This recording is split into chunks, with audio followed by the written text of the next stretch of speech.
Greetings friends, and welcome to this edition of Art and Coffee, the video series dedicated to helping you find and forge your own unique voice in the realms of art and visual storytelling. As always, I am your host, Gabriel Dunston, and thank you so much for joining me once again. I'm just happy as a clam that you could be here. Today's coffee yet remains the hologram blend from Counterculture Coffee Roasters because it is my favorite and I've fallen into a rut and I don't feel bad about it. Let's get into today's topic. I don't know what I'm going to title it yet, so I'm going to just pose the question that I kind of hear a lot from both students and parents. Why are artists so broke all the time? Like, what is that? Why is that the trope? Why is the starving artist the thing that so many people understand? And so many kids, much like myself, much like I was, like are in high school or college says, you know what, I'm gonna do the starving artist thing. Like it's almost aspirational. So what is that? Where does that come from? And how do we overcome it? Because if you're listening to this, there's a good chance you want to make art and you don't want to be broke. Much like myself. Like if I've just described you, I've described me as well. So let's meet someday and high five and have a hug. Let's dive into it. First and foremost, the thing that you need to understand is that just because you're into art or the arts, or just because you are an artist, doesn't mean you're broke. Doesn't mean you're going to be broke. Doesn't mean that you're doomed to some measure of brokenness or poverty. That's not what it is. And it dang sure doesn't mean that you're gonna starve. Also, dang sure is not a thing I woke up thinking I was gonna say this morning. So I hope you enjoy that. There are tons of art jobs out there. Tons of them. Especially if you have a broad interpretation of what art is, like woodcrafting is an art, sculpture is an art, drawing, painting, the things that I'm into, those are arts. And there are jobs for them. There's a lot of them are very, very competitive, and that's okay, that can be good. And some of them are less competitive, or rather the markets are far more open. Things like graphic design or motion graphics for video, that sort of thing. But if you're like me, you want to draw characters, you want to tell stories. The idea that you would be a starving artist is not a foregone conclusion. There are tons and tons of artists that you've probably never heard of who are working, making art every day, and making a living from that art in some fashion or another. And you don't necessarily know who all they are. And they may be, raising their families on that living as well. It's a real thing. It happens all the time. It happens every day. So if you have fear or trepidation, or maybe if you have a parent with fear or trepidation, tell them, take a deep breath, chill, relax. It's not what's going on. There are very good ways to be a working artist, and lots of people are. You just don't always see them. And it's not always easy. In fact, it's usually very, very difficult because art is very much a skill-based job. And not every career in the world is. Which brings us to another point, is that if you're a working... Like, art is one of those things that you get better more and more and more over time. Anything that is an art or has an art to it, things like teaching, things like being a doctor, these are things that you can get better at and better at and better at. Which is to say that a career in art is a career. Most people don't have careers necessarily. They've got jobs. They've got jobs that'll last a long time, but it's just a job. They work 9 to 5, and it's fun, and it's good, or it's not so bad, or maybe they hate it, but it's a job. Most people don't have careers, they have jobs. And most people would prefer to have a job than a career. Art is a career, and not everybody wants to do that. Stated another way, making a living in art is making a living hustling all the time.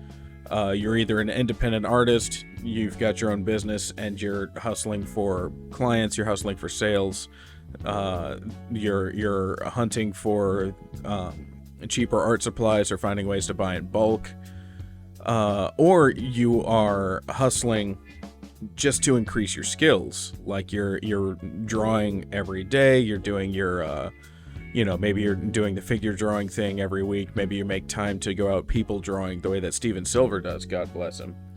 Steven Silver has been drawing caricatures. He's been drawing real people for about as long as I've been alive. And that guy will still take his sketchbook out to a public place and just draw the people around him and work on his skills that way. It's very inspiring, and I love it. Before him, the man, the myth, the legend, Mort Drucker, one of the most fabled and famed caricature artists working at Mad Magazine, one of the guys who really elevated that art form. He's another dude. He drew faces every day. He sharpened his skills every day. And that's tough stuff, man, because sometimes you just want to show up and do the job. Sometimes you just, like, when I was working at a t-shirt place, it was kind of nice that all I really had to do was just show up and do the work. I just have to clean out the screens. I have to put the shirts on a conveyor belt, take them off a conveyor belt. I have to tape off the screens before they get into the press. And it's all very tangible stuff that needs to be done, but it's not a skill that I'm building actively every day. I don't have to be actively mentally engaged all the time. And if you're making a living in art, you do, with a few exceptions. The people who did graphic design for newspapers, there's a formula that they were following.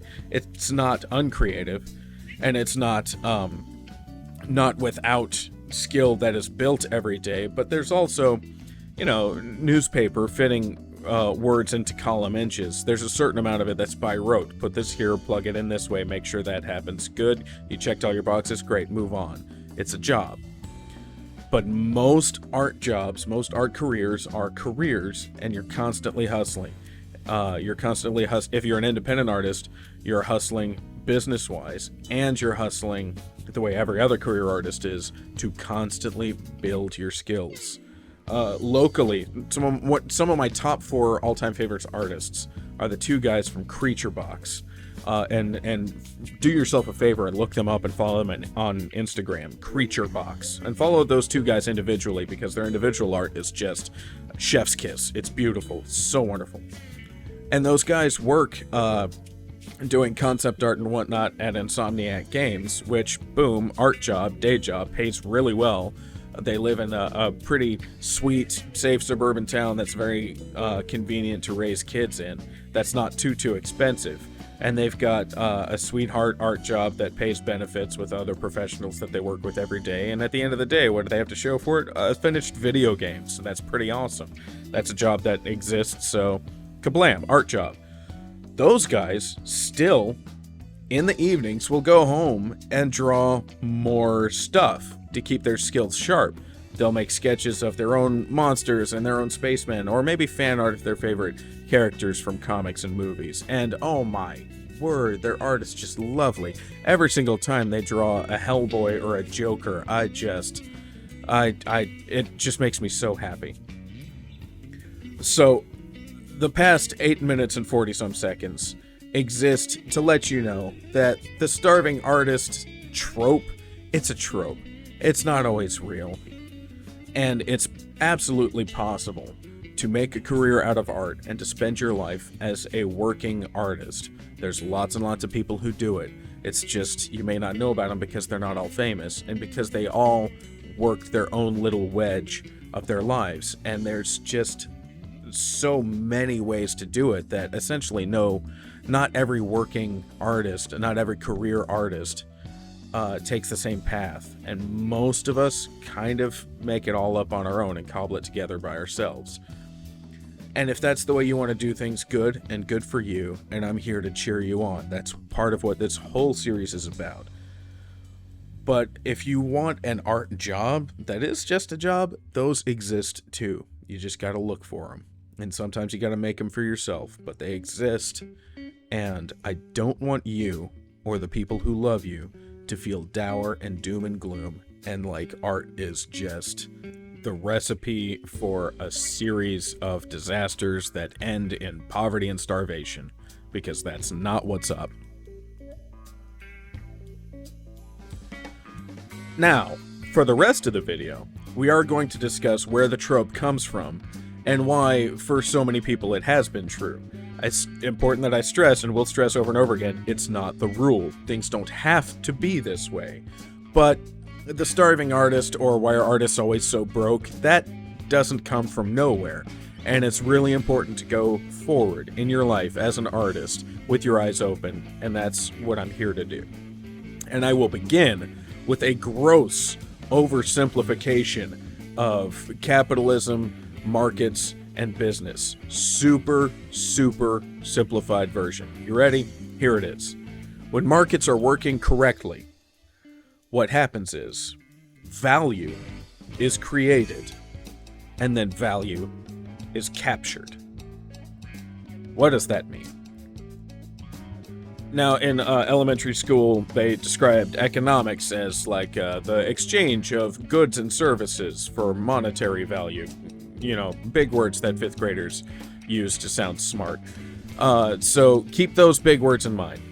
The value that is created is the good or service to be sold. Actually selling the thing, making money off of the good or service, that is capturing the value. And how valuable something is in a capitalist society determined by the market. There are a series of tangibilities that also affect that in real numbers. For instance, it costs a farmer a certain amount of money in material, tools, and labor to grow any sort of crop. We'll say apples, an orchard owner, to grow the apple. And so all of those costs are divided by all of the apples that are good enough to take to market. And that is the at-cost tangible value of that apple. Let's change metaphors. Let's give you something more real. Let's talk about books, because that's the thing that I'm into. I love books, and I love making books, and I want to keep doing it forever. And the more people switch to ebooks, the sadder I get inside. But I digress. I want to make books. How do I come up with the value for my books? There are two ways to determine that value. There's another word for it. It's pricing. One is the tangible values of the book. What was the cost of the paper? What was the cost of the printing? What was the cost of the shipping? That is the at-cost value of the book. If you have to store all of these books, if you're making them in bulk, which I definitely do, you might have to pay storage fees. That is more of the tangible costs of that book. And you divide all those costs, by however many books you've got, and there you go. But there are other intangibles that you have to consider. How much do I, the artist, the publisher, the writer, how much am I paying myself per book? And also, how much more do I need to tack on top of that for the things that you can't predict? Things like spoilage, things like how many of these books am I giving away as promotional items? So they have to be removed from the equation of dividing the at-cost amounts, that sort of thing. And last but not least, and this is the part where it gets tricky and weird, I have to consider, what will the market bear? Because if I make a super expensive book that's hardcover, full color, every page is just thick, glossy stock with beautiful printing, I might make a book that costs $100 a copy to make. Can I sell that book for $100 at a time? Will the market bear it? Can I find the people who have the money and are willing to spend the money? And it's like that for every item. Will the market bear the cost of this item? If not, I need to find a way to cut costs in its production. Or I need to lower my own personal margins. Or I need to get better at marketing so that suddenly the market, the people who are buying things, will bear that cost. And those are the intangibles. That's the place where things get weird. And that's the place where artists have a lot of problems, because so much of the art that is made, particularly the gallery art or the art that's discussed in art schools and fine arts places, there's so many intangibles, because essentially a painting costs whatever the canvas did, in the neighborhood of $40 to $100, plus whatever the paints and brushes were, which is not that much. maybe you do the expensive golden acrylic paints, but the amount of paint that's actually used on the canvas and the fact that the brushes you're using on that canvas can be reused, so it's you're factoring in the small amount of paint, even if it's an expensive paint, plus just an infinitesimal wear and tear on the brushes. So the cost of producing it was mostly in the time of the artist, and so the artist has to decide exactly how much their time is worth. And have you ever sat down and asked yourself honestly, how much is your time worth? And the weird part is, will the market bear how much you value yourself? That intersection. And that's tough. And it's really tough for artists, because artists have a lot of traits in common with each other. That's why artists like hanging out. Jerry Seinfeld made comedians in cars getting coffee just to have an excuse to hang out with other comedians, because he has so much in common with other comedians and almost nothing in common with everybody else. It's like that with visual artists and visual storytellers as well. We have a series of sensibilities that drew us to this art form in the first place, and we have those sensibilities in common. And those sensibilities bleed into other sensibilities and worldviews that we have in common. Artists are typically very, very open people. They're also very open to new ideas, other people, other cultures, that sort of thing. Which is why the trope of the hippie, let's all get along artist is so persistent, because there's real truth to that. You're open to other people, you're open to ideas, because that openness is where more art comes from, and where good art comes from. And one of the utilities that art provides for a society is processing emotionally and intellectually the new ideas, so that a society could take what is good and reject what is bad. In a perfect world. It doesn't work out that way always. Now, one of the sensibilities that artists really, really share with each other that make this whole system difficult is the value, creating value versus capturing value. What is capturing value? In a word, sales. Sales is capturing value. Capturing value is getting paid for the good or service that is produced. Sales. It's when money actually changes hands in the society that we live in. In other societies where it's a barter system, or if you're doing something for trade or you're bartering different tasks, I'll do this design for a business card for you if you do my accounts, that kind of thing. That's capturing the value. That is where the exchange happens. But because the tangible value and the intangible value don't always meet with market expectations, things get weird and wishy-washy, and that's where negotiation happens. And negotiation is an art form in and of itself, and not everybody speaks the language of negotiation. And if you are consumed with learning how to speak a different language as perfectly as you can, say the language of visual art and storytelling, you don't have a lot of time left over for other languages, like sales, like capturing value, like negotiations. So herein lies the essence of our trope, our starving artist, our artists are always broke trope. Artists, by their nature, constantly create value. But in order to create this value, it's value that is created out of nothing. Think about our painter again. A $40 canvas and a couple dollars worth of paint and brush wear and tear. And kablam, something is made out of almost nothing.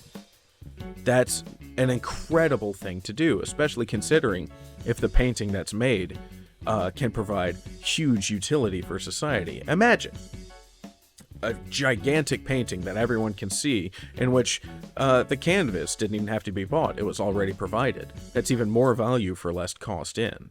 And what I'm discussing here are murals and street art. Huge value.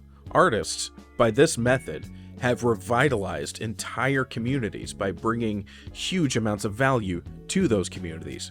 Artists create value. And we create value out of extremely small tangibles. If you're looking at the screen right now, it's a pen. Pencil, pen, paper. The pen I'm holding right now is about $3.50. The pencil was bought in a pack of pencils from a grocery store. The lead is like 50 cents, and that paper comes out to about 10 cents a sheet.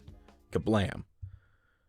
Very, very low costs, low tangible costs, very small footprint on the society around me. But something of value is being created out of these very cheap, nearly valueless things. That's what artists do, and that's why artists and art is amazing. But it's hard. It's hard to do these things.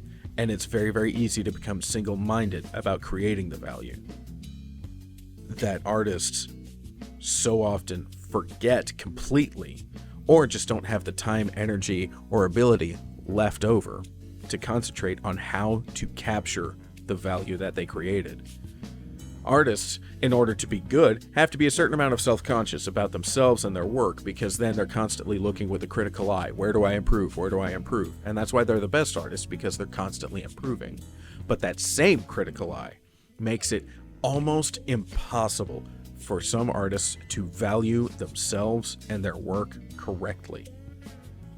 So huge amounts of value are being made, but those values are not being assessed correctly, necessarily. And who's capturing that value? If you are an artist and you cannot assess your own value correctly, and most of us can't or don't, then how could you possibly capture enough value to sustain the art that you're making? And that's why people talk about the starving artist. They create a bunch of value, but they don't know how much of it they've actually made, and they absolutely don't know how to capture the value they've made. Sell the thing. Make money off the thing, because all of the skills required to make the thing are sometimes completely antithetical, or the opposite of the skills necessary to capture the value of the thing.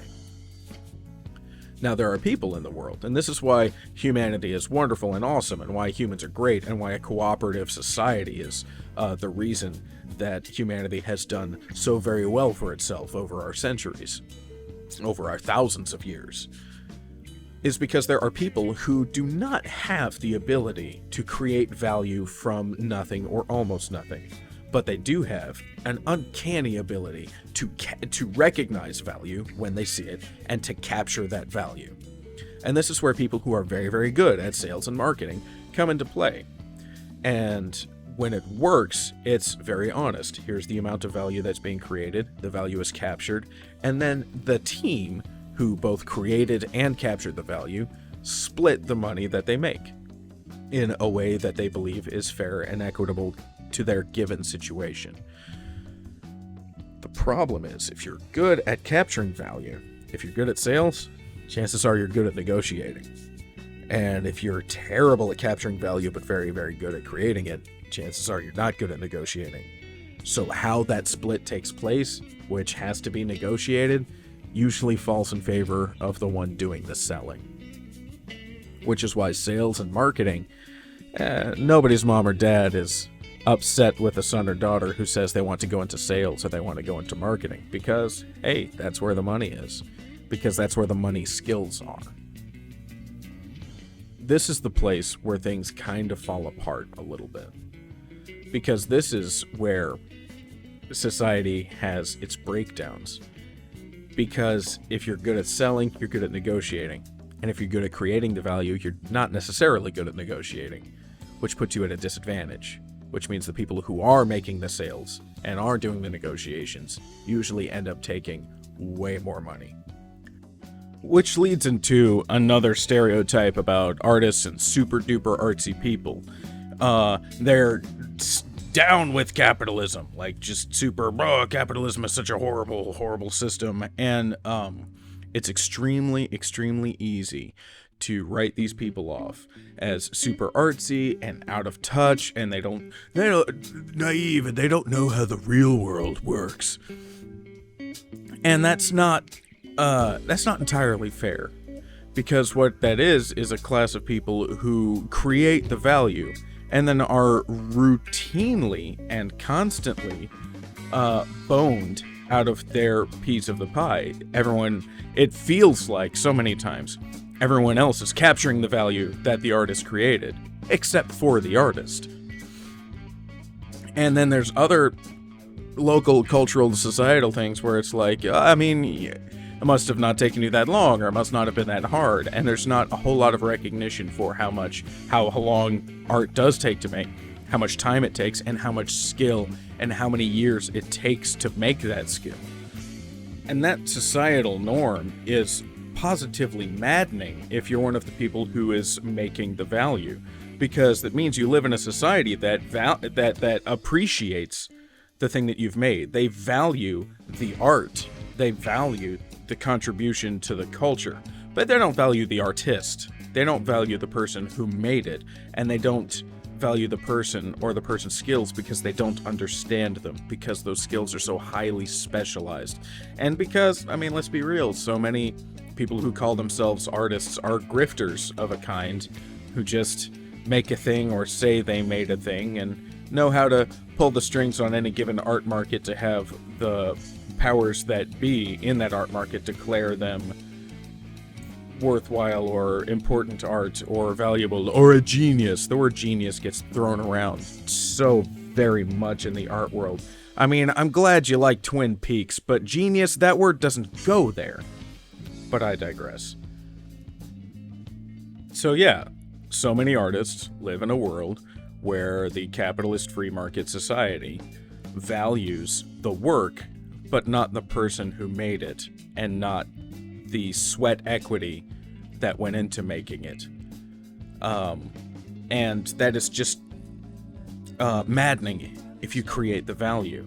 And this is sort of like a snake that eats its tail, because at the end of the day, a market society, pricing and living and the money for living is based not on tangible costs, but what the market will bear.